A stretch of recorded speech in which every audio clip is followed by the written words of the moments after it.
All right, I'm recording. I don't know if we'll post this, but I'm talking with Michael, aka Wolfbane, about uh, who knows? It'll be about a lot of stuff. But I think a lot of the, I think we have somewhat similar kind of evangelical backgrounds, and so and we both went through, either have gone through or are going through a some sort of a deconstruction, although it's probably a little different for both of us. And so we just thought it'd be good to talk about whatever comes up. Yeah, So. absolutely. So I don't know if you have some specific questions you wanna or things you wanna talk about, but Uh, I think uh, I think it'd be interesting just to understand. I mean, I think we do have such similar backgrounds, and we've talked a little bit just kind of through direct message about some of your history with just growing up in kind of the young, restless, and reformed, like John Piper culture, and just I'd love to hear just more like detail about what some of the specifics of that was like and what kind of led you down exploring some of these other paths like Eastern Orthodoxy and things like that. yeah. Um, Man, so it was a long. I'll try to be concise. It was a long process. So I got married and moved to Minneapolis with my wife in like 2005, and I suppose in college I was um I was raised Christian, would have always thought of myself as a Christian, but in college I did not live a very Christian life. Um, you know, and so eh, and so when we moved here, it was one of those things where I was thinking like, okay, I'm leaving college behind. I'm moving to a new place with my wife. Let's kind of reorient my life, figure out a church, kind of clean up my act and that sort of thing. And so we moved here and we started looking around for churches. And and interestingly, at the time, I don't know why, I was reading. So we moved here and I was reading two books at the same time, and I don't remember why, how it even happened, but I was reading a book called Hard to Believe by John MacArthur. And the other book I was reading was called Letters from a Skeptic, which is a book by Greg Boyd, who you're maybe familiar with I've heard of him. Yeah. from Minneapolis. He was also at Bethel. We talked about Bethel a little earlier. He and John Piper were actually at Bethel at the same time. And so Greg Boyd is most famously known for, he's a pastor in Minneapolis, but for open theism. He's probably like the most prominent open theist, which is just a, a theological position on human agency and freedom and the sovereignty of God, essentially. Um, so like the main, it's like Arminianism, Calvinism, open theism, and then like orthodoxy, whatever that is, which is kind of none of those things. Um, and At least in my opinion, people will probably think differently. But so I was reading this book by Greg Boyd and MacArthur, and I don't know. I mean, I grew up knowing a lot about the Bible and Bible studies and stuff, but I had no idea. I had no idea what open theism was. I had no idea what Calvinism, Arminianism was. I had no idea how odd it was and how much of a contrast it was within the evangelical world to be reading John MacArthur and Greg Boyd at the same time. And Okay. so, as I was looking for churches, I was like, well, Greg Boyd lives in Minneapolis. I'll go check out his church. So I actually ended up having a meeting with Greg Boyd, and we were attending his church for a little bit, and that's kind of a funny story. But um, we ended up going to a bunch of different churches, and then my mom had also heard of John Piper at that time, who I didn't know, and so we just decided to check out Bethlehem Baptist, which was John Piper's church at the time too. And so we had kind of gone all over. We'd been church shopping for a few months, and we ended up at Bethlehem Baptist, and that was in the like fall, early winter of 2005, and that's like when Piper was preaching through the Book of Romans, like verse by verse, which took him years preaching through the Book of Romans. And sometimes he'd take like one verse for a few weeks, and I had just never. We would go usually to Saturday night services, And I had just never heard preaching like that in my life. I mean, just John Piper I'm intellectually wired, and he was just so, I don't know, he's a pretty gifted exegete. He's just so sharp, so passionate, so bright that I was just immediately compelled. And so we ended up going to Bethlehem for a while, and then as I kind of told you the story early, but I met a guy at Bethlehem that turned me on to Sovereign Grace Ministries. And so then for a while there, for I don't know, about a year or so, I think, I'm not sure, we'd go to Bethlehem on Saturday nights, and then I'd go to the Sovereign Grace Ministries church on Sunday mornings. Because at that point, like, something had clicked in me, and I was just so, we were going to Bethlehem Saturday nights, this other church on Sunday mornings. We'd probably start going to small groups. We were doing street evangelism. I was taking a class on Jonathan Edwards at Bethlehem. Like, we were reading through his book, his essay, Freedom of the Will, which was like, it was the first time in my life I'd ever read anything like that. And the whole class was just a bunch of people who would read whatever they were supposed to read and then come to the class and just be like, well, I have no idea what I just read. Like, I have no idea. I have no idea what that's about. Yeah. Because it's heavy. So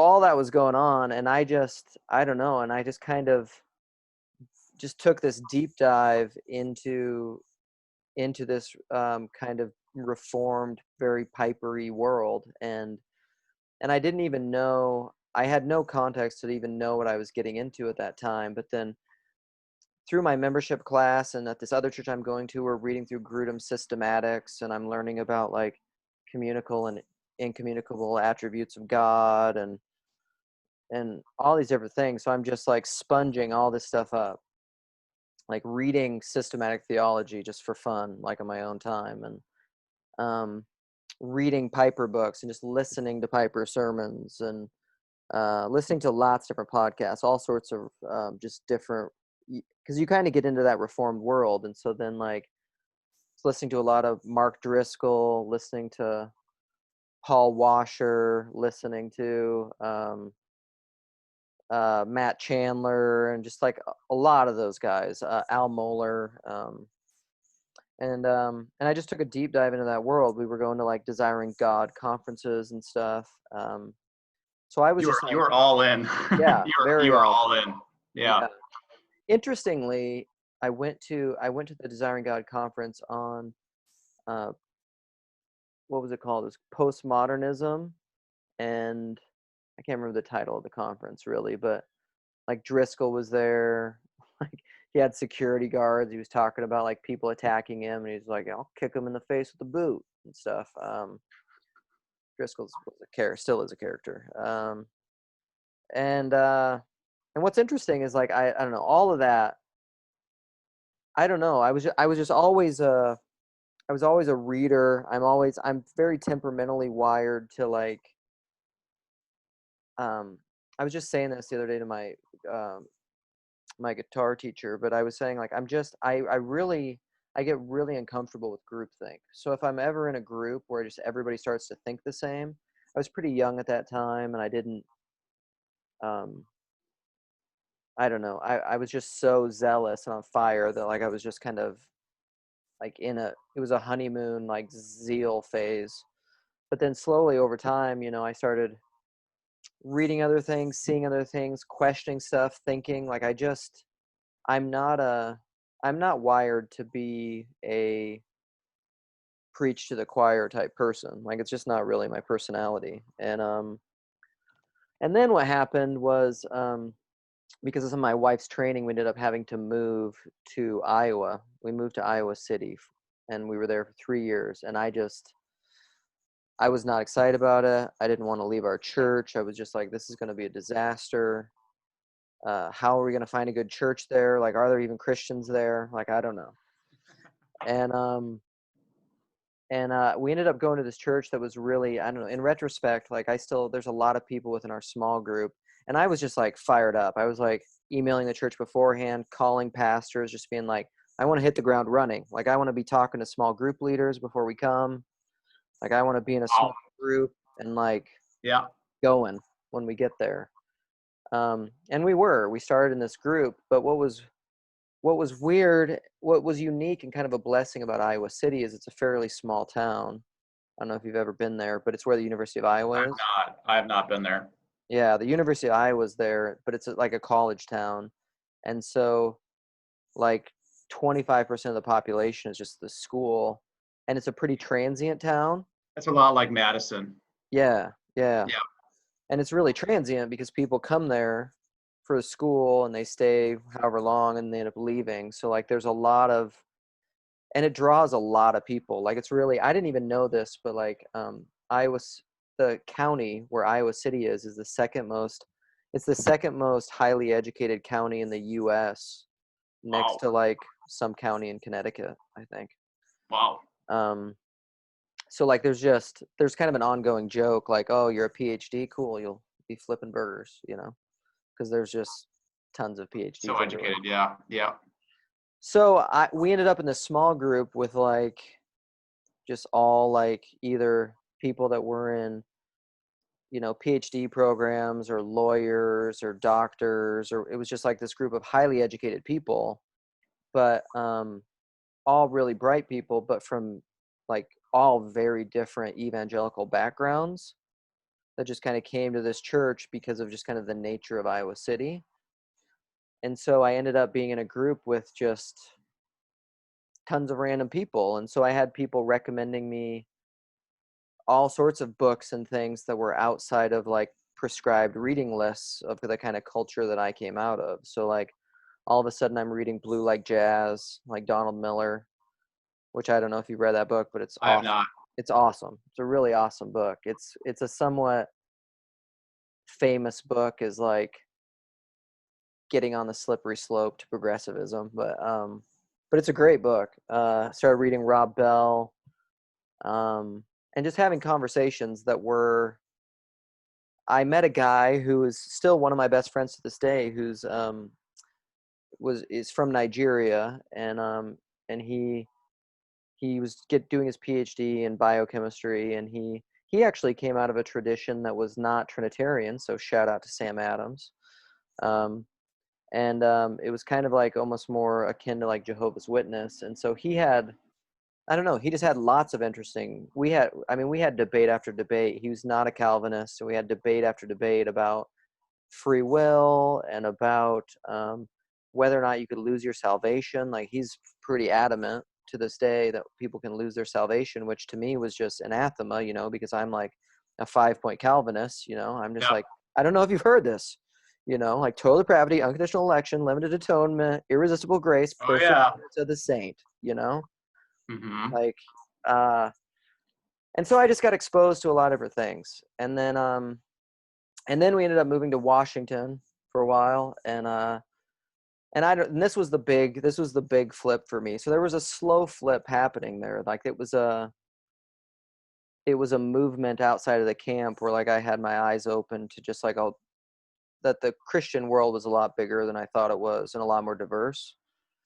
And then while I was in Washington, for some reason, I was on YouTube, and I have no idea why, but like this debate came up with I think the guy's name. Well, I can't remember the guy's name now. Mike. I think it's Michael something. But Chris Date, who's one of the, who I know vaguely personally now. But he's this Christian apologist, podcaster slash, and he's becoming a theologian. Like he's studying right now, but he's an advocate of annihilationism.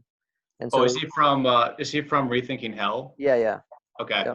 I've heard him just a little bit. Yeah. Yeah, but he's so like I watch this podcast. So all of a sudden, out it just sends up this podcast debating eternal conscious torment and annihilationism, and I come out of this context of like intense, like high value of scripture and exegesis, and then I watch like this 2-hour debate, and Chris Date is like an exegesis freak, um, and I watch this 2-hour debate, and I'm just like whoa, whoa, whoa, and I just remember like I had this just very liminal kind of moment where I was thinking, what? Wait a minute. The guy that was like making all the good points and all the good exegetical points and all the scripture points was the annihilationist. but that's not the right view. Oh yeah. And I was just like, and the other guy was just doing really poor philosophy, because I mean, I've dabbled in philosophy a little bit, and I'm just like, he's just doing like essentially mental gymnastics to try to validate his position, which doesn't seem to have much of a basis. And I'm just like, what? So like that just sent me down like a deep rabbit hole for like a couple years of just studying that issue a lot, the doctrine of hell. Um, and I mean, and now, I mean, from people on in this little corner of the internet will know I'm a fairly outspoken universalist, but that's, I mean, it's a complicated issue. I've had multiple talks about it, but like I was a pretty strong annihilationist for a while, because the way I'd break it down is like, I heard this guy, I went to a Rethinking Hell conference in Dallas, actually, which is where I met like Preston Sprinkle in real life for the first time. But he broke it down this way. He was a philosophy professor at some smaller school in Texas, but he was one of the speakers there, and he said, it kind of depends on your temperament. He said, like, if you come to the doctrine as a traditionalist or like a historian, and I would add this caveat, in the West, you'll end up being eternal conscious torment. Like that'll probably just end up being your position. He said, if you approach the position as a philosopher, you'll be a universalist. And he said, if you approach the position as like an exegete, you'll be an annihilationist. And I think that's really like broad strokes, probably pretty true. Um, because I mean, textually, and Sam and I have had some conversations about this. He's an annihilationist. And Preston Sprinkle, who I'm pretty good friends with, is an annihilationist. That like, if you're a Protestant sola scriptura type person and you're not an annihilationist, I would just say you're. I mean, it's a strong way to say it, but I would just say you're probably ignorant. Wow. That's pretty sweeping because I mean, there's a Yeah. lot of Protestants out there who, I mean, from the camps that I come from, I mean, annihilationism wouldn't even be considered as a very valid option. So yeah, Right. that's a claim.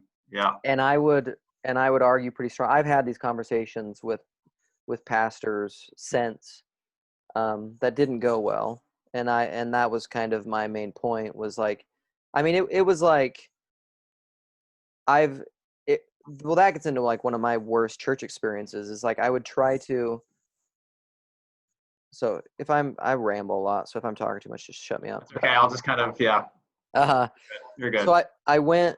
I went to another church after I moved from Washington, and I did the same thing where I met with the pastor first, wanted to talk with him, wanted to get small groups going, but I also want to be really upfront with him. Like, I'm a pretty convinced annihilationist, and that's just kind of where I've come to now, and I want you to know that up front. And and that's something I'd love to have conversations with you about, and that's something that I would also like to work through in community and talk to, because I don't want to have these convictions just in my own individual isolated world. Like, I would like to talk this out as church, and I'm not trying to like upset the cart or anything, but like, if I have convictions about something, I would like to have those convictions borne out in community, right? Fair. um and uh and so he was open to that, and so but over the course of time, like what happened, and this kind of gets into Sam and Jeff and I in our conversation about Rhett and Link. One of us made the point, I don't remember who, but this is very true, is that you'll find, at least this has been my experience, that church communities are really open to people processing things as long as they eventually come down on the right side. Oh yeah, definitely. Right. And when I didn't come down on the right side of that particular issue, like it was some of the most just blatant, like bulverism, C.S. Lewis's bulverism, where like you assume the other person is wrong and you argue back from that Mhm. conclusion. Sure. Like that's what it was. Like nobody was really open to the idea that, oh, the text could actually be teaching annihilationism. They were just like, no, it clearly can't be, and this is why. And so like, it would be, this is what my mother, God bless her and love her to death, but this is what she used to do to me all the time, was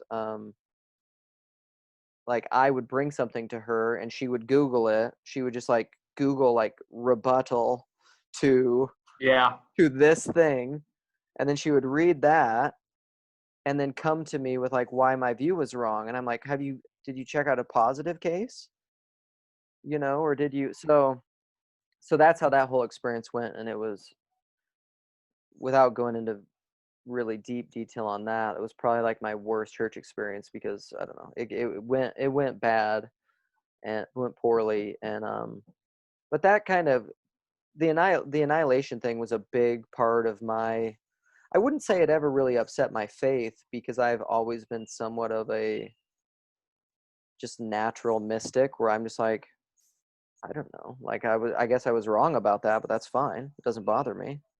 What I think is interesting though is that hell, and this gets a little bit into my story too, Hmm. but hell is just one of those things that I think in a lot of these fundamentalist evangelical worlds, it's something you're so afraid of being wrong about Yeah.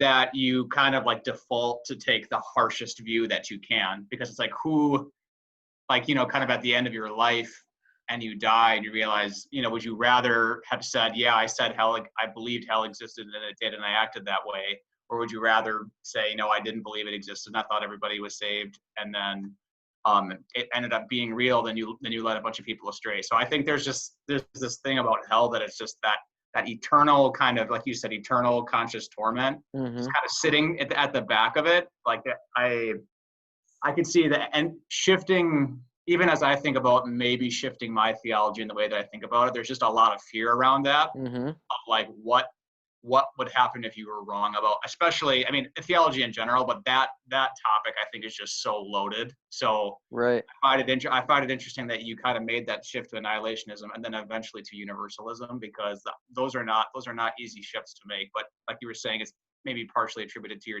temperament, where you maybe more than most people are okay with making some of those shifts of thinking. Yeah, I think that's probably true. But then also part of it is too, and Sherry, I don't know if you know Sherry from the Discord, but I we've don't think so. we've talked about this a lot, and in all the hell, with all the hell conversations that have come up, either specifically on the Discord or in Rando's conversations, is there's so many misunderstandings, I think, about the doctrine of hell, because like as a universalist, like even what you said, like I would affirm hell exists. I think hell is real Interesting. Okay. for sure. I just don't think that it is eternal. I think potentially one way that you could say it is hell is something that exists, um uh like there's two different Greek words for time in the New Testament. One is like chronos, and one is, what is the other one? I'm forgetting right now, but there's essentially like the idea that there is a there's like a quantity of time, and then there's a quality of existence or something like that. And so hell, would almost be like something that I think exists but is not eternal.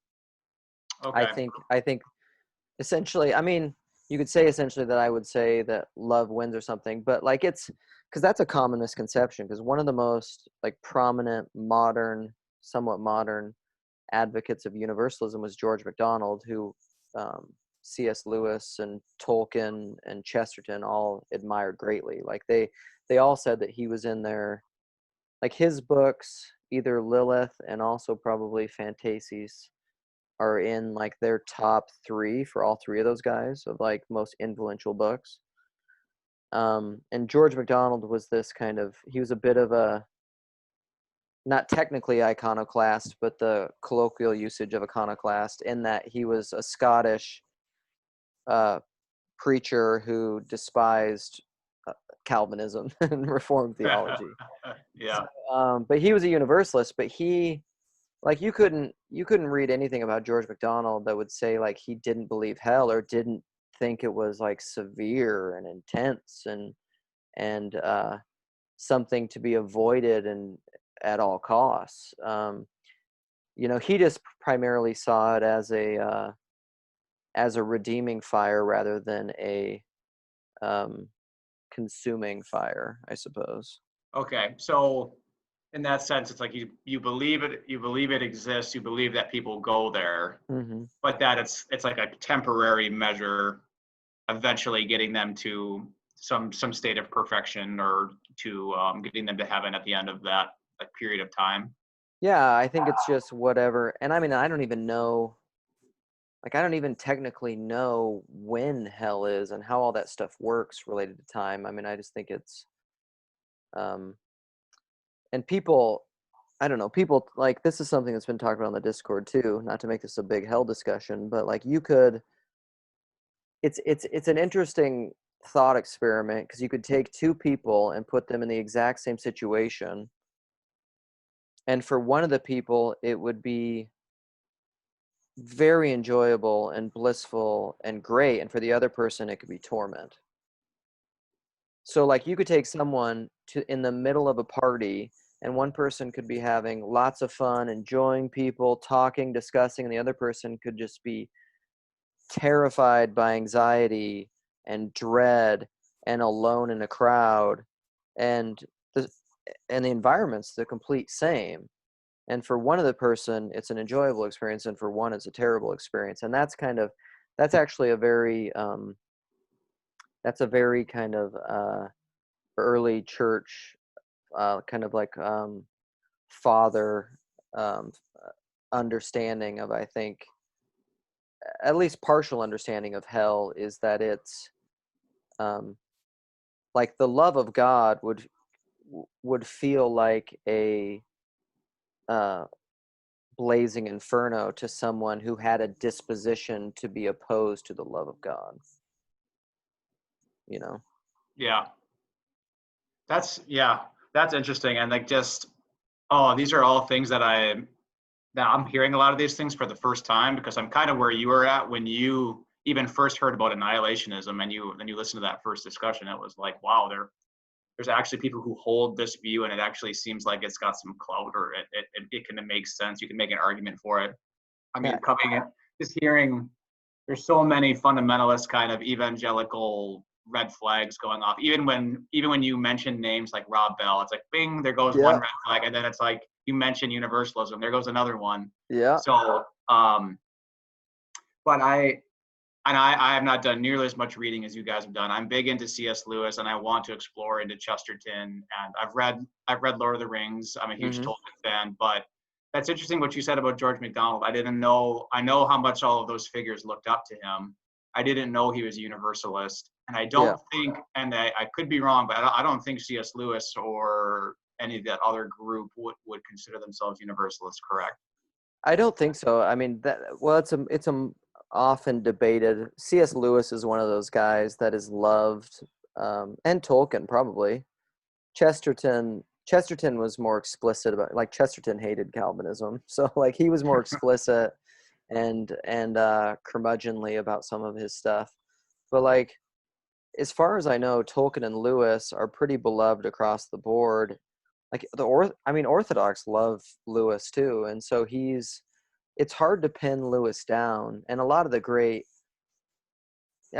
early church fathers are this way, but also like even someone like N.T. Wright, people try to pin N.T. Wright down on where he is on things, and he's hard to pin down too, because this is the thing. This has come up in a hell discussion before too on a randos. I think is that I think I think any of the positions, whether it's annihilationism, eternal conscious torment, or universalism, I think when they're held in a truly Christian way and you're being consistent,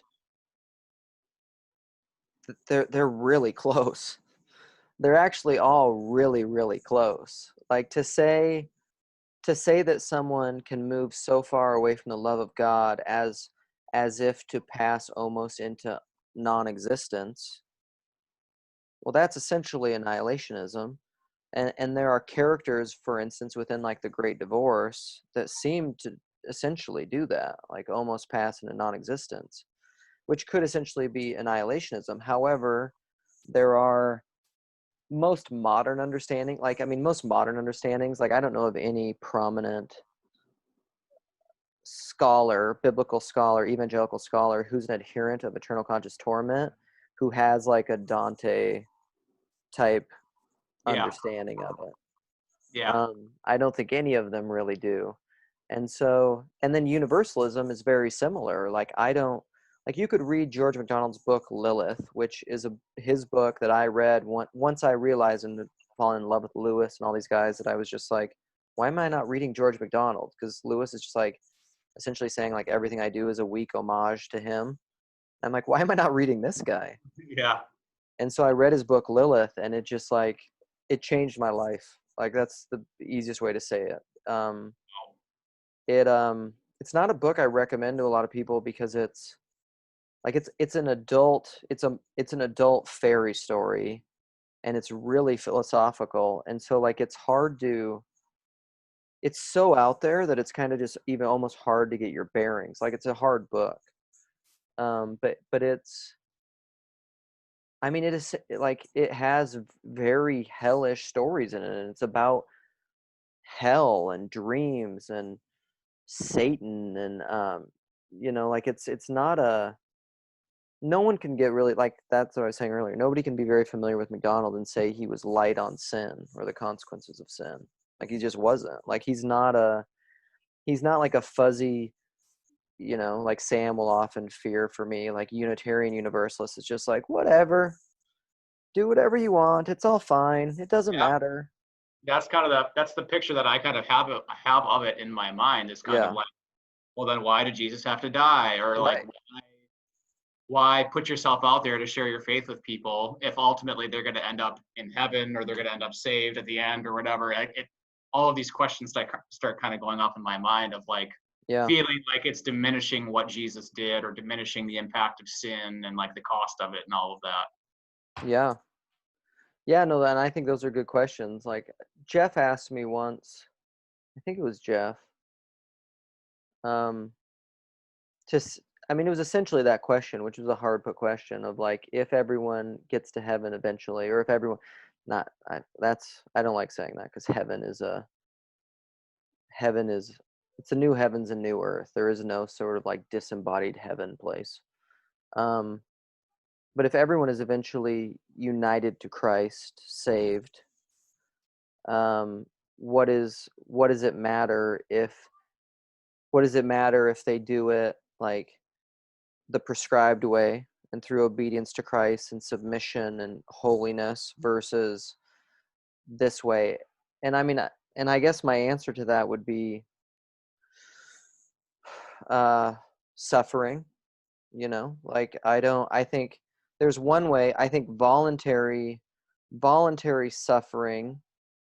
Like, maybe I could just illustrate it this way: is um, it's kind of like exercise. Like, say, what's the point of exercising regularly and eating a really healthy diet versus just like eating cake all day and sitting around? Like, you both stay alive, you know and one of them, and they both have different aspects of suffering, and one of them may be like, you get diabetes and have circulation problem. I mean, you're going to have certain suffering over here, but like with healthy diet and exercise, that's suffering too. It's just voluntary suffering, but with it come added benefits, and I would almost put it as like a contrast of those two things. Like, you willingly submit yourself to a path of health. That's, interestingly, in the New Testament, you could actually, when Paul says, Timothy, do your best to adhere to sound doctrine. Like, you could translate sound doctrine as like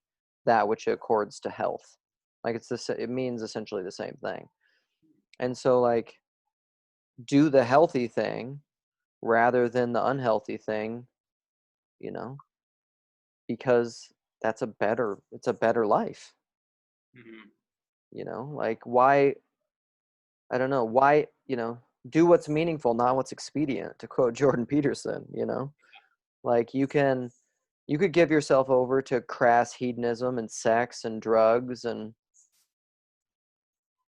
whatever. Your life is your life. That's your choice, I guess. But all in all, I don't think that is the path that is going to bring the most joy and satisfaction and meaning. Sure. You know, even though I think God in the end will redeem even that. Yeah. Yeah, it's there's I can see how that's a lot more nuanced of a perspective than I think a lot of people who aren't in the universalist camp would consider universalism to be. Um, and I can definitely see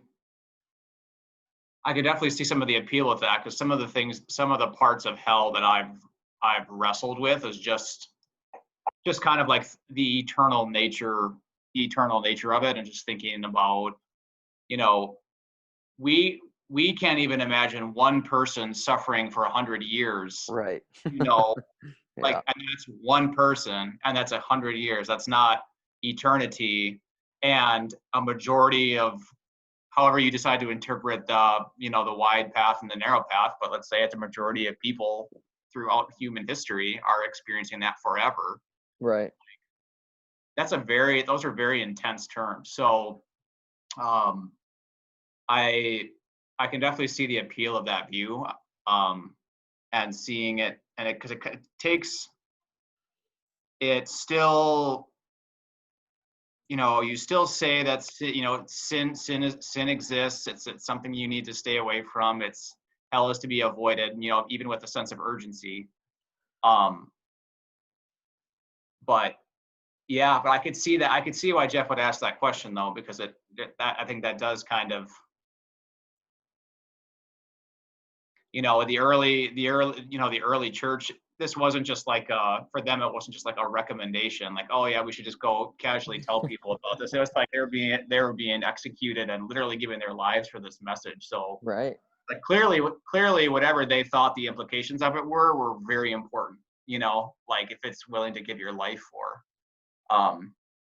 So I'm just kind of thinking to myself, like, if I held that view, would I think it was worth giving my life for? Or would I just be like, Mm. well, they'll end up there anywhere? And I'm not saying, I've Yeah. got to go through that in my own head, but um, I've truly had so little exposure to people who even hold that view, um, and largely because I come from that kind of similar culture and background that was like, if you even reading books, like we're talking about Rob Bell earlier, Hmm. even admitting to your friends that you're reading Bell book is like you're in trouble. Like you're going to like the top of the prayer list. That's like like Yeah. like it's like everybody is concerned for you. Like, oh, he's starting to read Rob Bell. Like, what's gonna happen there? And like that is one. I echo that as a frustration of yours, because that's very much my experience kind of backs that up. Of they're okay with you asking questions and exploring different ideas, as long as ultimately, like you said, you just come right back to the same camp and agree with them at the end. And I've tried to explain, because I've felt this pull to explore more and see what's out there, and that's partially why this Discord server has just been so good for me, because I'm Yeah. getting exposed to so many ideas I didn't even know existed. Hmm. Um, and it's a lot different hearing a universalist tell you what universalism means to them than hearing what John Piper thinks Right. universalism, you Right. know. Um, so and actually having like a face-to-face conversation like this is great, but that is a big frustration of mine in the church, is just there's so little like encouragement of like exploring and like trying to understand different ideas. And it is more of like, and even in a sense it's like Christian apologetics, I can even kind of get a sense of that. If it's like, Yeah. we want you to only read from our authors, and we only want you to read our perspectives. um, William Lane Craig, I remember him saying this one time. I do have a lot of respect for him, and he's a very smart guy. But Yeah. he's said something about discouraging people from reading like the actual arguments of atheists or their books themselves, but like kind of filtering through like the Christian apologetics books. And Hmm. ever since he said that, that really didn't sit right with me, because I was thinking my college education trained me to always always go to the primary source. I'm a history major. Mm. So it's like always go to the primary source documents if you can. Try to hear directly from the source, from the people, Yeah. and hear their arguments and what they have to say. Like judge it based on those merits, not just because you're trying to disprove it right away. And there's just so little of that spirit in the church. I've talked with quite a few Christians about kind of this journey I'm on, and I'm exploring these questions. And like usually at best, it's just you're confronted with kind of confusion, like why would you want to do that? And then Right. at worst, it's like, okay, well, you're going down a really dangerous path, a slippery slope mentality that you said. Like, oh, Mm. once you start reading Rob Bell, or once you start playing around with those ideas, like it's just kind of like all downhill from there. And coming from that culture, I mean, a lot of that is really burned into me. Like it's even now, even getting the Rob Bell book to read it was a huge step for me, because there Yeah. was so much kind of fear built into that idea of what would happen if I read his book, and what kind of ideas might he give me. Same thing with listening to some of like the new atheists and things on YouTube. It was very much like I just had this kind of fear for so long of ever actually listening to what they had to say, because it was like, what would happen if I listened to what they have to say and they convince me? Or what if like they say something that is really convicting? So, but I just kind of reached this breaking point where I was like, if God is true, and the Bible is true, and these ideas are true, I shouldn't have to be afraid of any person's idea or any person's perspective, and you can, listening to something or reading or talking with somebody, it doesn't mean that you have to agree with it, but you can see it as a learning experience and as a way to grow. So, Right. um, so anyway, I don't know where that tangent came from off of the health thing, but this is good. This is good for me, and the Discord server has been really good for me to just gain some exposure to different ways of thinking about things, and to understand, maybe the Christian faith, quote unquote, that I was rejecting, or that I was pushing back against, isn't the Christian faith that everybody would hold, or the views that everybody would hold. Right. It was just this very narrow set of like having this idea of hell, that it was kind of like this torture chamber place, that there's like demons and like medieval torture racks and things like that, and it's like, maybe there are other ways of viewing it, interpreting it, and seeing it through a different lens. So Right. No, and I think that's really good, because I have a few questions I want to ask you, but just to affirm what you're saying, I think I had the realization somewhere along the line that, and I would ask people this, I would say something we're always so, at least Protestants talk about so much, is just being afraid of salvation by works. So there's a couple parts of that. One is just like, if you ask someone, like, are you saved by holding to the right ideas? And is that, and then I don't know what people would say. Some people would maybe say yes or no, but then the problem becomes like, the problem truly is that you don't have control over what you believe. It's not actually something that's at the mercy of your agency. Like what is I'm thinking of a John Piper illustration once. What was it about? It wasn't directly in relation to this, but he was saying I remember him doing his pinky illustration where he was saying like maybe it was like to love something. Oh no, this was it. He was saying because he was teaching on predestination in Calvinism. And so he was saying like, when it comes to liking ice cream, he said you don't have a choice with that. He's like, you don't get to say, like, he said, when I move my pinky up and down, I'm doing this. But he says, like, I can't just be like, I like Rocky Road. Nope, I like strawberry the most. Like, you don't get to pick what your favorite flavor of ice cream is, at least in the moment. Like, I think there's more nuance to that conversation about free will, which I think Jordan Peterson has a great video on it. But it's kind of a side topic. Like, I think you have freedom in relation to, over time. Like you can affect, I think you can affect for it. So to that point, like I think you could affect your favorite flavor over time by how you eat and what you enjoy, because like your tastes evolve.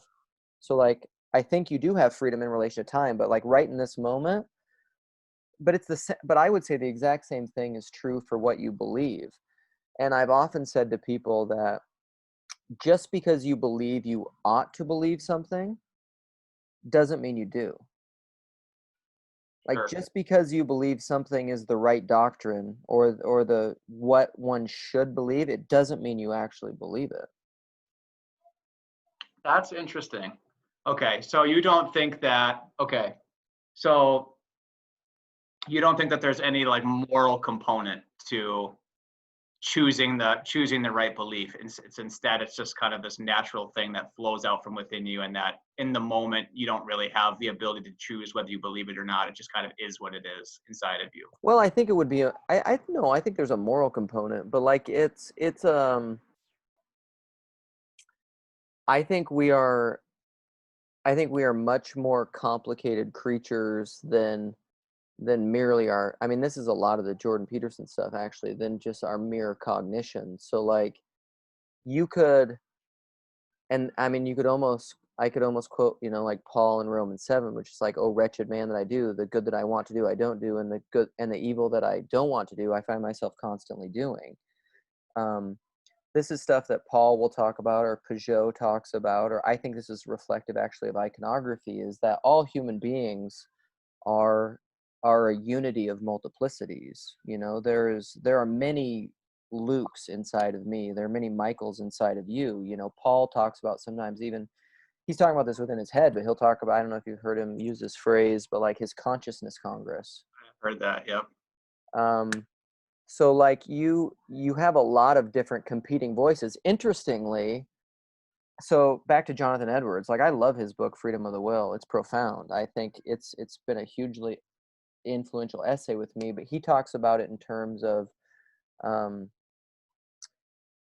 uh, ends and desires. And he says, like, you have, I can't remember the bottom term, but he says, like, everybody has desires and then they have chief desires.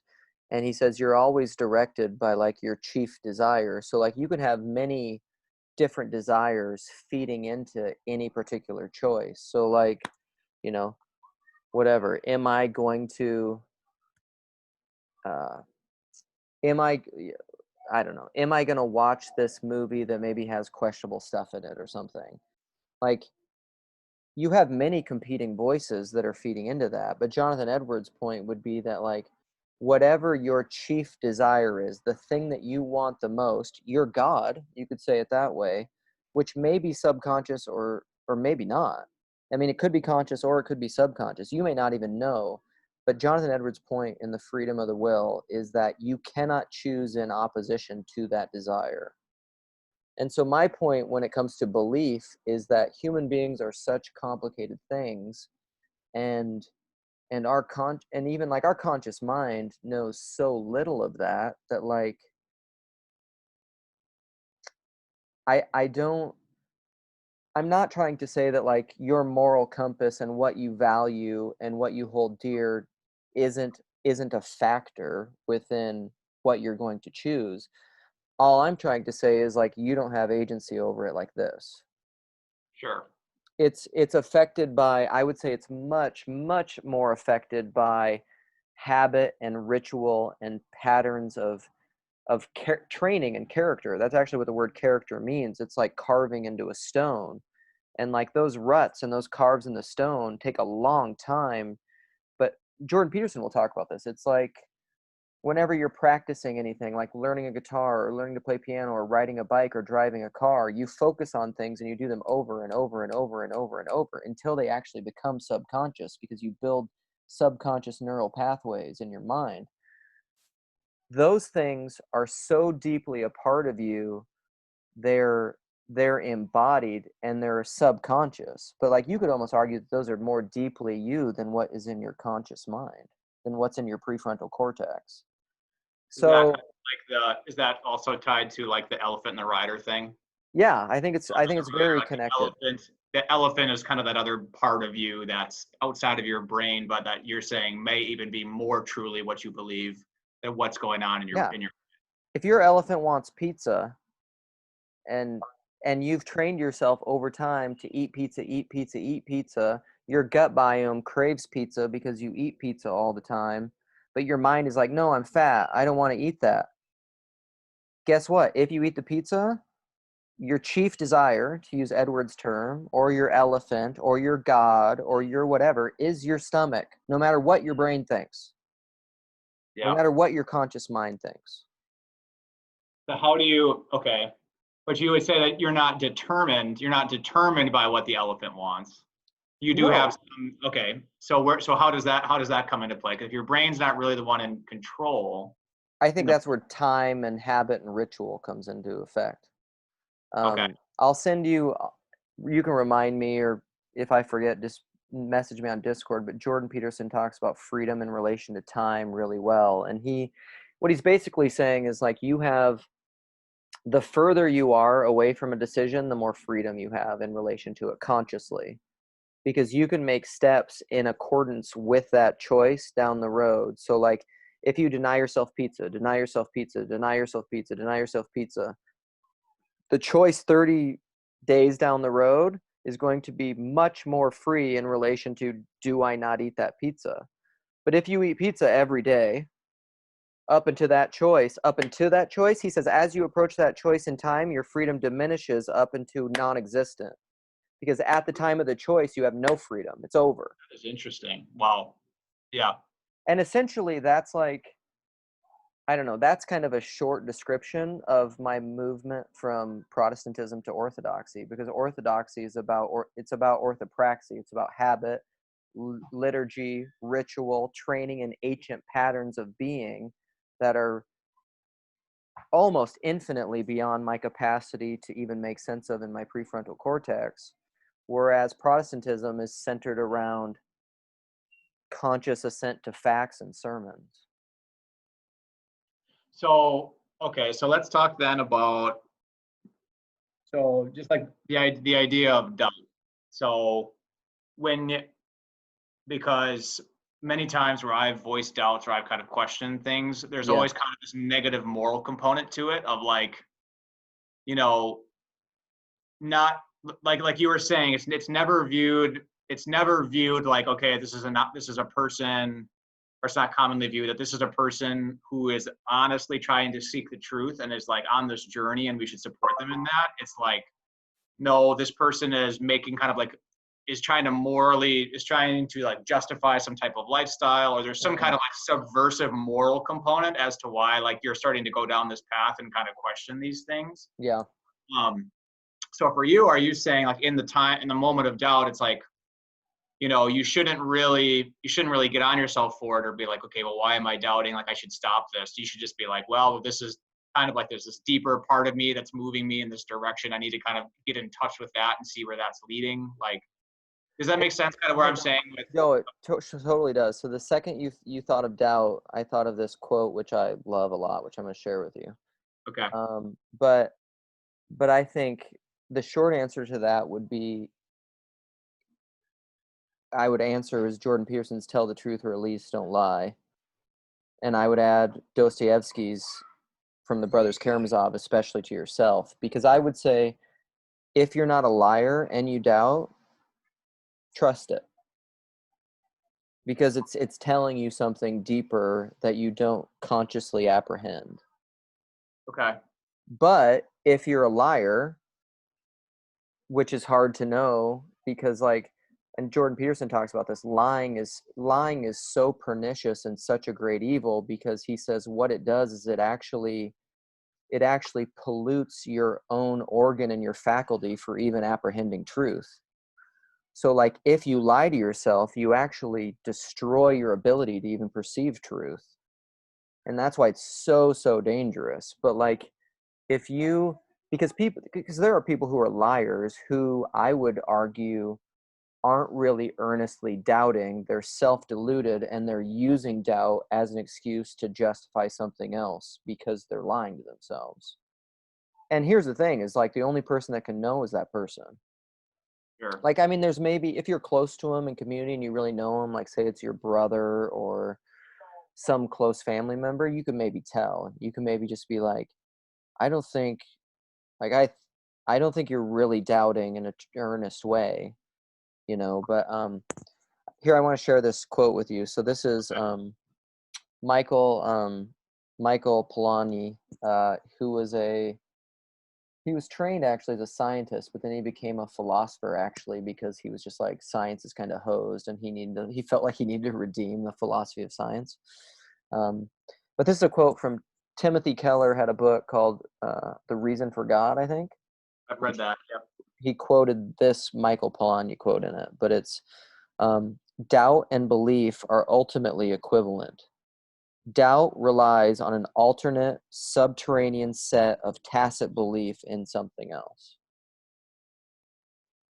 So that's all doubt is. Doubt is just genuine doubt, like earnest doubt, not self-deceived doubt, is really just, it's an unarticulated belief that is deeper and more chief, kind of like to that Edwards thing. It's like it's a deeper chief love that's saying this isn't right, and so I doubt this. Like whatever this is, I doubt it. And it doesn't mean that, like, I think what's hard about it is like to doubt something, like to doubt the church community that you were raised in, say like eternal conscious torment and this like portrayal of hell. This is the false bill of goods that you're sold. Is to doubt that isn't to doubt Christianity or orthodoxy or hell. You're just doubting that. And as I've heard Paul say this a lot, but where I heard it first was Rob Bell. Is Rob Bell would often tell people, he would say like, tell me the God you don't believe in. I mean, I probably don't believe in him either. you know. Sure. So I don't know if that answers your question about doubt. Yeah. So, sorry, I had a couple different thoughts in there. I'm trying to just kind of bring them back. What I was going to say. Yeah, and that's kind of where something that I wrestle with that is like what you were just saying with consciousness Congress. Is that the term? Yeah. And I can very much feel that kind of inside of me where there is a lot of kind of competing voices at any given time, and it's hard. And that's what I'm wrestling with, is it's hard to decipher like where all these voices are really coming from. So like with the questioning, that interpretation of hell, it's like, am I just questioning this because I'm just trying to skirt out from a hard teaching in the Bible and I don't want to have to deal with it and like the implication on my life? Or am I doubting it because there's this deep part of me that's saying there's something not true about it, that this doesn't, there's something inside that doesn't line up with a just God or things that I've seen in the world, or so. And that's where it's hard to kind of decipher where the doubts are coming from. And C.S. Lewis even talks about, I forget which book it was in, but he talks about being a Christian and experiencing doubts, but comparing that to the time when he was an atheist and he was having doubts when he was an atheist. He says something about there are times when you're a Christian and the whole thing just seems totally improbable. Like it just doesn't make sense, that it's all made up. But there were times where he was an atheist that the Christianity and belief in God seemed very probable. So there's kind of this idea that, some people, especially us who are more self-aware and just kind of in our heads and are always thinking through different things and different angles of things, we're kind of bombarded with all of these thoughts and these ideas, and it's trying to sift through which ones are worth listening to and which ones are worth going kind of deeper into, or which one should we dismiss as, saying it's not the truest part of you that's doubting, there's some ulterior motive or there's something else going on. And yeah, it's hard to, that's kind of where I'm at, trying to decipher all that. And I'm very strong emotional thinker. So if I feel very strongly about something at any given time, it like kind of rises to the top of my heart hierarchy in my brain of like this is true. But then a couple of days later, I'll just say, well, that really wasn't true. I just had a very strong kind of emotional feeling at that time. So it's Right. like, how do you? There's kind of like sifting through the emotions from like this kind of thing that speaks truth inside of you that's kind of deeper than emotions. Yeah. Trying to sift through all of that, if that makes sense. No, it does for sure. And I mean, all that, like when you were saying all that, it was just making me think like, I think those are all good things to think. It makes me think that you're on the right track because like even, I don't know, I just, to me, unless you're like really, like a really twisted kind of duplicitous individual, someone who's lying to themselves wouldn't even ask those questions. Hmm. Like you're, Because you wouldn't want to ask them, you're yeah, saying? you wouldn't. I mean, I don't think people that are lying to themselves are really concerned and almost like, I mean, I can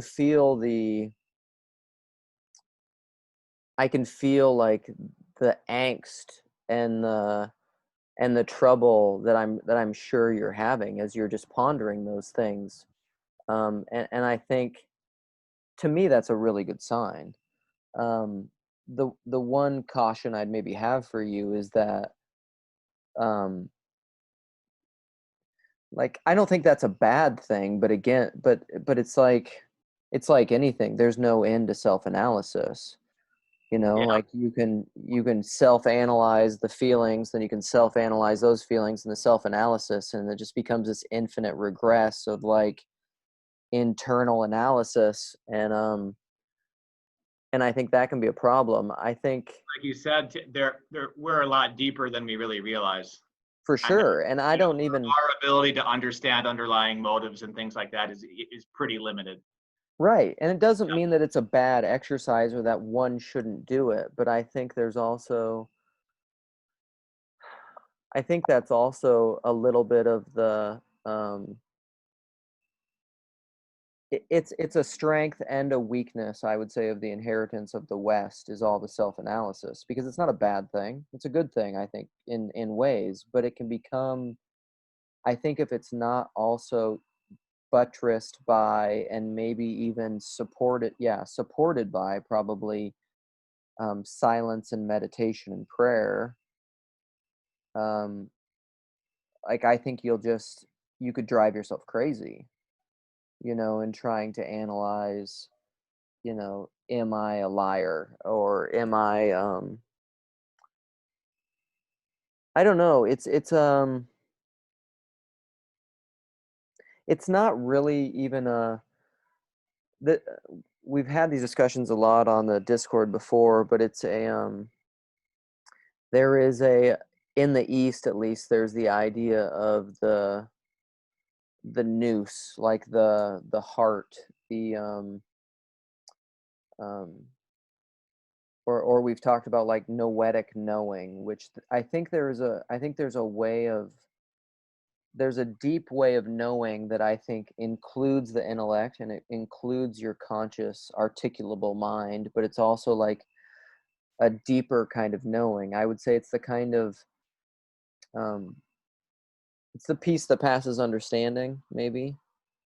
And it's, I don't know. The only reason I say that is that I think that getting caught up in your own thoughts. I quote this to Job a lot, but it's um, one of these sayings that stuck with me that's been really helpful on my journey. But you can't think yourself out of a prison made of thought. Um, Mm. like it's a circular thing, and I think that's a lot of the problem. That's been a lot of my problem in the West, and I think probably people that are wired like us that are uh, introspective and self-analytical and self-critical and self-doubting. Because I mean, I don't do it as much anymore, although I am prone to do that. Not like I used to. I still do, but I sit there and I'm a very. Are you familiar with the Enneagram? Yeah, I'm a type 4. Okay, I'm a 4 too. Oh, nice. So so this is perfect because that's what I was gonna say. That's how I was gonna illustrate this. Is I was gonna say I'm a 4 on the Enneagram. So like fours are very self-concerned. you know, they're very self-focused and inward focused, and I mean that's a negative way to cage it, but I think it's true. That's natural disposition. I think you are. That doesn't mean you don't care about other people, but the way you tend to approach the world is through it's like through the lens of self. So even like when I'm relating to people, I'll use personal stories Sure. to relate to them, you know. Yep. Whereas like my wife is a 9, a peacemaker who's just like completely others focused, and like I watch her in a group conversation almost just like in awe because like 80% of what she says is just like a question, and she like doesn't reference herself at all, essentially ever. And I'm just Wow. like, oh, we're such different creatures. It's unbelievable. Yeah. So, anyhow, we kind of got off topic, but I think the doubt thing is I don't know. I guess maybe the short way to say it is I think sometimes, like even with Rhett and Link, and I don't know, maybe we just make too much of doubt. You know, it's getting really dark out here. Just a sec. Yeah. Yeah. Can't even see me anymore. I'm sitting out on my porch and I'm trying to. I don't have enough light on. Oh, boy. What are you doing? There we go. Perfect. That's a lot better. All right. Yeah. So the ret you're saying maybe we put too much emphasis on doubt, or we praise doubt too much in a sense. Well, I think potentially but I think it's, now that it's not valuable, but it's doubt again. Like I think a lot of what we are is so much more than what we are consciously aware of. Like we are a multiplicity of things, most of which we can't see. Like Jordan Peterson talks about this a lot because what your consciousness is for, you're like your your awareness, what it is for is to exclude most of everything so that you can focus on something so that you can act. Like that's what your consciousness is for, is to exclude most all of your perceptive abilities so that you can narrow and focus and act. And doubt is in your conscious mind, and so automatically it's a very narrowed scope of reality. And and that doesn't mean that it's not significant or that it's not valuable or that it's not something that we should pay attention to, but I don't think it's something that we should obsess over. Like what I would say is like something that we should obsess a lot more over is holiness and obedience. Like not so much doubting, but like am i am I obeying God? Like there's a great George MacDonald quote that I'm thinking of, but it's like, oh, the fool that would seek to understand God rather than obey him. That's and that's kind of coming back to what you were saying before about placing the emphasis on, you were saying like meditation and prayer and things Yeah. like, and like taking action in a sense is kind of like training your elephant, Yes.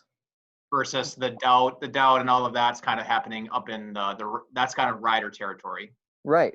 And it's way Okay. better, I would say, to focus on the elephant. Like the writer is, I don't know, the writer is good. This is where like a lot of people in the Discord, it's taken a lot. I think we've come to a lot more agreement, but because I've had talks with Paul where I talk about confessionalism, or me and Jeff talk with him about propositionalism. And this is me all trying to flesh out like my greater critique of like the intellectual heritage of the West, essentially. But like there's nothing wrong with confessions, there's nothing wrong with propositions, but I think um like Jordan Peterson knows very much, like, so like to bring it all back when it comes to church and like what we believe and what we say and how we self-identify in church, like Jordan Peterson said, like, you asked me if I believe in God, and he's just like, well, what do you mean by that? Like, what do you mean by God? What do you mean by belief?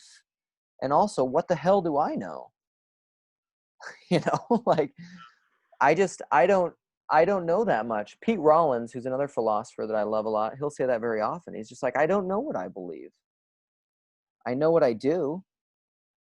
And so I think like there's nothing wrong with focusing on all of this consciousness and what do I think about this proposition and what do I think about this confession and how do I self-identify? Like that's all fine. But I think what we have right now in the West, not only in religion, but in woke religion and woke culture and LGBTQ, is we have a metastasized illness that is obsessed with conscious self-identity around ideas. And I just and I think us as either Christians who self-identify as Christians or people who act as Christians, whatever, followers of Christ, let's just make it an active verb, or followers of truth, should just probably just be a lot less focused on what we think about stuff and how we act in the world. Yeah, that's that's a very different way of thinking, because I kind of come from this idea that the belief, I'm just gonna explain it. It might not make any sense, but like Yeah. what kind of what you believe, or the things that you like that you assent to in like your consciousness kind of will eventually play out in those beliefs. So kind of like those ideas, if kind of the saved by faith versus saved by works kind of mentality of like, the works are a product of the faith or of the thing that you assented to. The works, yeah, the thinking comes first, the Yeah, works come second. exactly. Yeah. But it sounds like you're kind of advocating almost a little bit for like doing the works will kind of like inform the belief, or will kind of like flow back into the belief. And I'm still kind of trying to understand it. And I don't know who said this, but there's a little aphorism that I don't know who to attribute this to, but it's something like, we more often act our ways into new ways of thinking than think our ways into new ways of acting. Ooh, okay. I like that. I like that line of thinking, because it's how often and even outside of faith, like how often do people resolve to make a big change in their life, and they come up with all these ideas in their head about why it would be good for them, and they can try to kind of self-motivate themselves. Mm-hmm. How rare is it for people to actually stick with those changes long term? Yeah, very few do it. Yeah, yeah.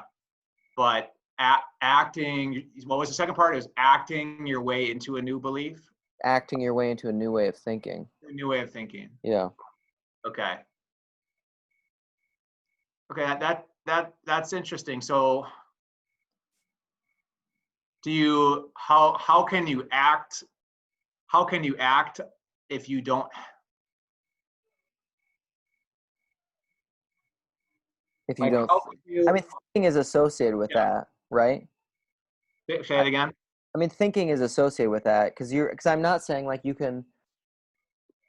I mean, I think there are some ways it's just going to be deeper than maybe like you could consciously explain. I mean, and this is where I would get back into like the noose kind of a thing, and probably like an earnest doubt is that.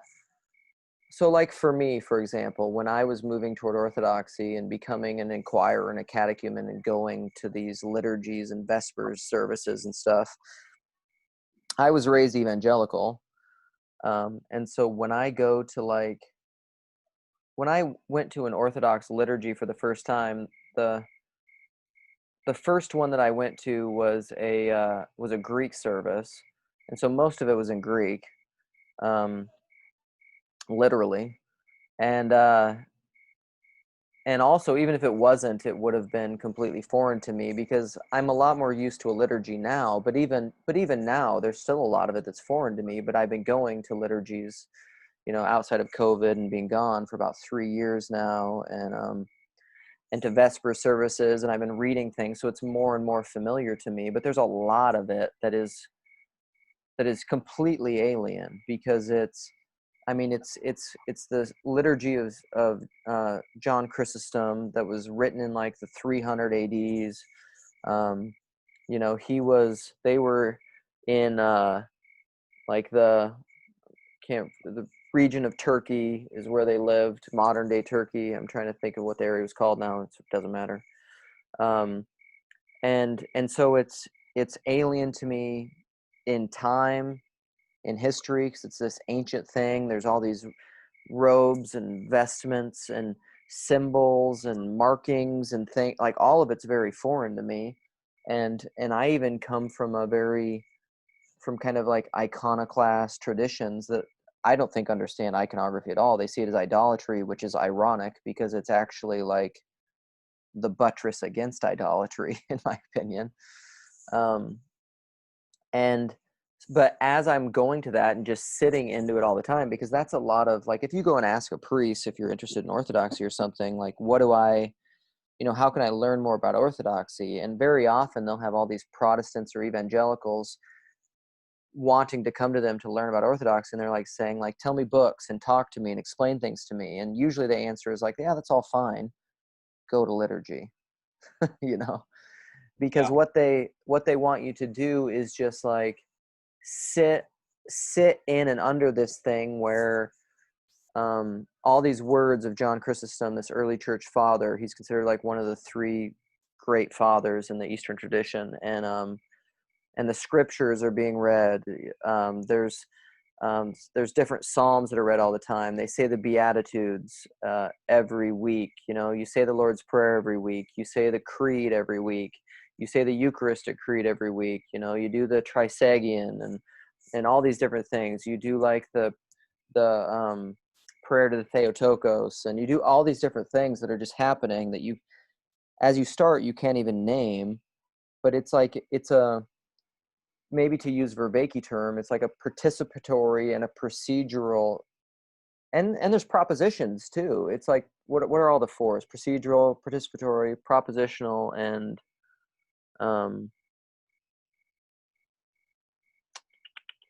I always forget one of them. This was crazy, but it's essentially like a liturgy has all of those things, and you don't get any of it. But it's kind of like, I don't know, a way. It's like playing guitar for the first time. Like, you have no idea what you're doing. Your fingers are stupid. Or it's like, I've gotten really into like whiskey. I love whiskey a lot. I love alcohol a lot, but whiskey. And I heard it described once that like the first time you drink whiskey, it's like, I heard it described two ways. It's like being thrown into an ice cold pool. And like, if you're thrown into a cold pool for the first time, and right when you hit the water, all you're just like, cold, cold, cold. That's it. That's all you can sense. Or like, if you move next door to a train, is the other way that I heard it. Like, all you hear is just train, train, train. But once you're there for like a year, you don't even hear the train. You hear the Yeah. birds, you hear this, you hear all this other stuff that you didn't even see before. You couldn't see because you were excluded. Your salience was just train.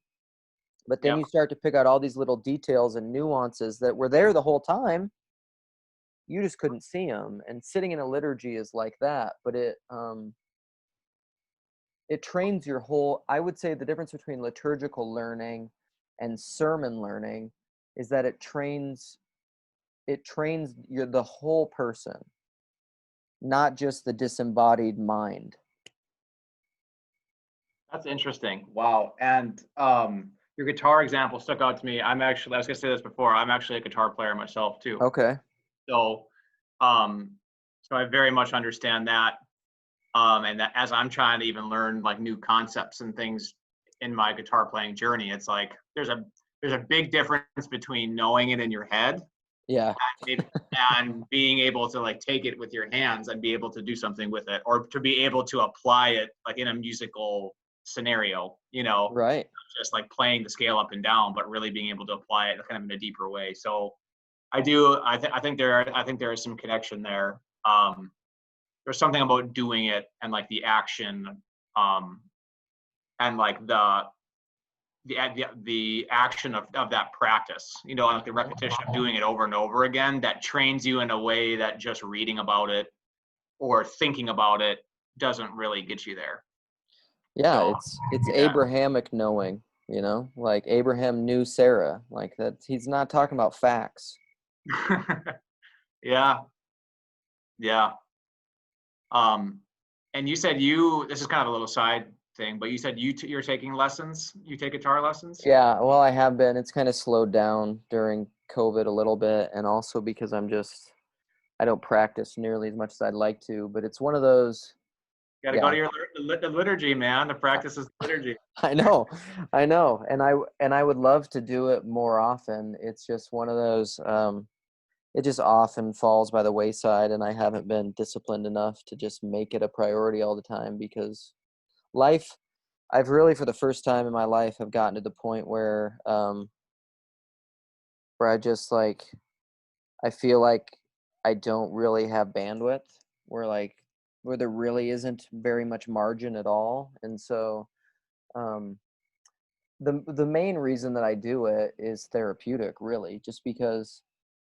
Well, and you probably relate to this. Like, it's not a surprise to me. You play an instrument or a guitar or something, being a four, but like, especially from all the Enneagram stuff that I've learned, that's something that I've heard is especially for fours, probably some kind of music or art is Yeah. probably almost pretty essential to their being.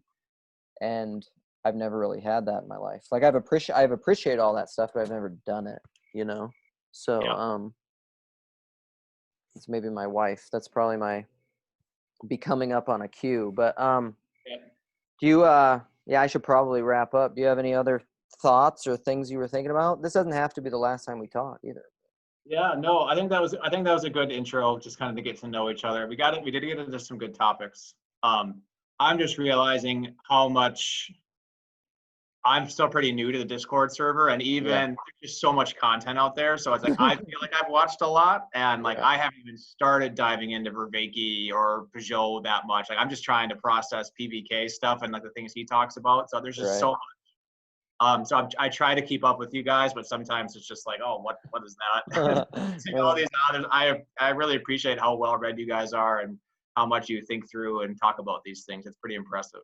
There's people that are, I don't know. The Discord, it's one of those things that like it's an interesting community because I remember the first time I started interacting with people from Paul's channel. This is like the pre-Discord days. So, um, because I'm one of those early people in it, pretty early, and I remember talking to people that just it's the first place in my life that I have found people that because I've always felt like I'm pretty insatiable for content and things, and especially at different times in my life. And I met people that I was just like, oh man, you're You're like like more me. extreme than me, you Yeah. know. Yeah. So there are definitely levels. There are people. I feel like there's people that read and watch pretty much everything, which I don't even know how they accomplish it. Yeah. That's impressive. Yeah. So it's a great place for conversations. I really, and as Paul's been talking about all this estuary stuff, I think I don't know, I- not to go into another topic, but I really value stuff like this. Like I think the voice chats and the video chats and even the in real life stuff is going to be the most important things because it's one way that I've been thinking about it recently is it's just more it's a way to capture more of people's being. You can't like you actually see my breath, my you can hear my breath and my words and my it captures so much more of like the totality of a person Oh yeah. rather than just words on a page. And I think that's really helpful for meaningful dialogue and community, you know. For sure. But So yeah, and that's what drew me to this. That's what drew me to this community too. I mean, I really stumbled upon Paul just kind of totally by accident from just learning about Jordan Peterson, and I found this channel and I got into the Discord server, and I've definitely been impressed with that. I mean, it's a place that I feel like I've been searching for a long time, where I've got all this stuff inside that I've wanted to talk through and kind of explain to people what I'm thinking, and that like most people, I guess in real life that I've interacted with and talked to about these things just don't really get it. Like they don't understand Mhm. it, or they just don't think on that wavelength. And that's not Yeah. like just like I'm some like super smart, intelligent guy. It's just Yeah. not everybody's wired that way to think about Right. these topics. And this has been a community where it's like, wow, people actually are excited to talk about these things. You know, Yeah. that there are other people who think the way that I do and have asked the similar type questions, and it's pretty amazing in that it's very unique. There's not a lot of communities out there like it. So Yeah. Well, I'm glad you found it, and I look forward to future conversations. And uh, I'll stop the recording. And then, do you want me to send it to you, or do you care if I send it to Jeff? oh yeah, either one's fine. Yep, send it to me for sure, and go ahead and send it Okay. to Jeff. All right, sounds good. I will. I'll send you a link to it, and I'll send it to Jeff. And until next time, man. Okay, sounds Great good. talking to you, dude. Yeah, good to meet you, man. Take care. Thank you for your time. Absolutely same. All right.